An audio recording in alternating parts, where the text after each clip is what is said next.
سوال یہ آتا ہے میلاد کیا صحابہ نے منایا؟ تو میں کہتا ہوں اصل میلاد بالکل صحابہ نے منایا، قرآن سے بھی ثابت ہے، حدیثوں سے بھی ثابت ہے، صحابہ کے عمل سے بھی ثابت ہے، خود رسول اللہ صلی اللہ علیہ وسلم کے عمل سے بھی ثابت ہے۔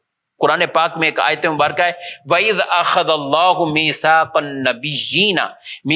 النَّبِيِّينَ لَمَا آتَيْتُكُم مِّن كِتَابٍ وَحِكْمَةٍ ثُمَّ جَاءَكُمْ رَسُولٌ مُصَدِّقٌ لِّمَا مَعَكُمْ لَتُؤْمِنُنَّ بِهِ وَلَتَنصُرُنَّهُ، کہ جب اللہ نے نبیوں سے ایک وعدہ لیا، اب یہ کیا ہے؟ حضور کا ذکر مبارک ہو رہا ہے، نبیوں کے سامنے ہو رہا ہے، وعدہ لیا ہے نبیوں سے، اور کس نے لیا؟ اللہ نے لیا۔ عالم ارواح میں دنیا میں ابھی کوئی پیدا نہیں ہوا، کوئی نبی مبعوث نہیں ہوئے، ذکر مصطفیٰ اس وقت بھی ہو رہا تھا، اور اللہ نے پہلے ہی وعدہ لے لیا نبیوں سے۔ کیا وعدہ لیا؟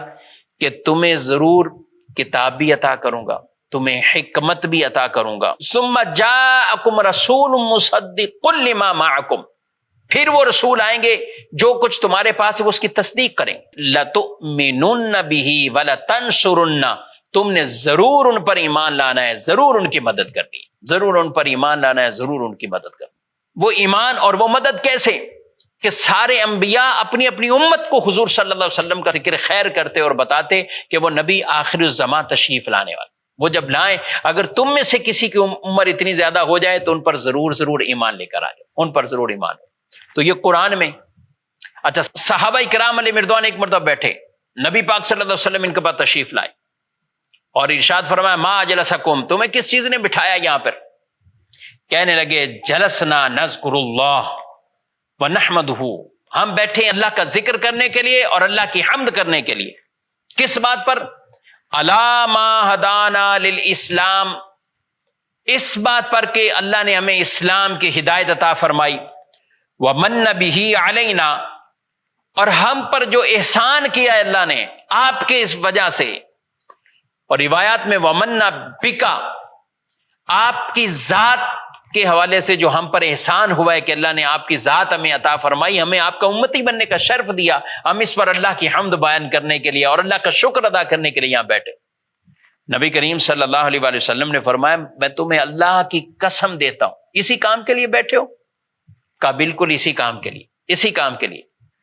آپ صلی اللہ علیہ وسلم نے فرمایا میں نے تم سے قسم اس لیے نہیں اٹھوائی کہ مجھے تم پر کوئی شک تھا، ایسا نہیں، بلکہ میرے پاس جبریل آئے اور انہوں نے آ کر کہا کہ ان اللہ یباہی بکم الملائکہ، کہ اللہ پاک فرشتوں کے سامنے تم پر فخر فرما رہا ہے، ان صحابہ پر، ان گروہ صحابہ پر فخر فرما رہا ہے کہ جو مل بیٹھ کر سرکار صلی اللہ تعالی علیہ وآلہ وسلم کی اس نعمت کے شکرانے میں اللہ کی حمد کر رہے ہیں اور شکر ادا کر رہے ہیں۔